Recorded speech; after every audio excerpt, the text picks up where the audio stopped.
நம்ம நிலா பற்றி ஒரு இன்ட்ரெஸ்டிங்கான விஷயம் சொல்கிறேன், இந்த வீடியோவை ஃபுல்லாக பாருங்கள். பொதுவாக நம்ம நிறைய அனிமல்ஸ் வந்து வெஜிடேரியன் கேள்விப்பட்டிருப்போம்.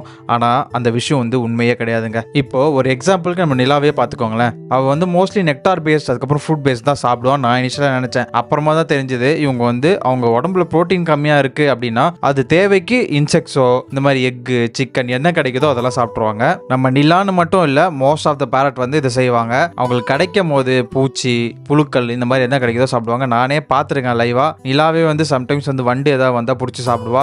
அதுக்கப்புறம் நாங்கள் நான்வெஜ் சாப்பிட்டாலும் பாருங்கள் எல்லாத்தையும் டேஸ்ட் பண்ணிடுவா. அவளுக்கு பிடிச்சா அடிக்கடி சாப்பிடுவா. அந்த மாதிரி இவங்களுக்கும் சால்ட்ஸ் வந்து தேவைப்படும். அந்த சால்ட் எதுலேருந்து எடுப்பாங்கன்னா, இப்போ வந்து இயற்கையாக இருக்காங்க அப்படின்னா இந்த ராக்ஸில் இங்கெல்லாம் வந்து நக்கி அந்த சால்ட் எடுத்துப்பாங்க.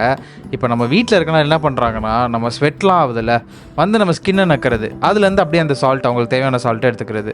ஸோ பேரட்ஸு இந்த மாதிரி பெட்ஸ் வளர்க்குறதுலாம் சாதாரணமாக இல்லைங்க. அவங்க நமக்கு பிடிக்காத மாதிரி நிறைய விஷயங்கள் பண்ணுவாங்க.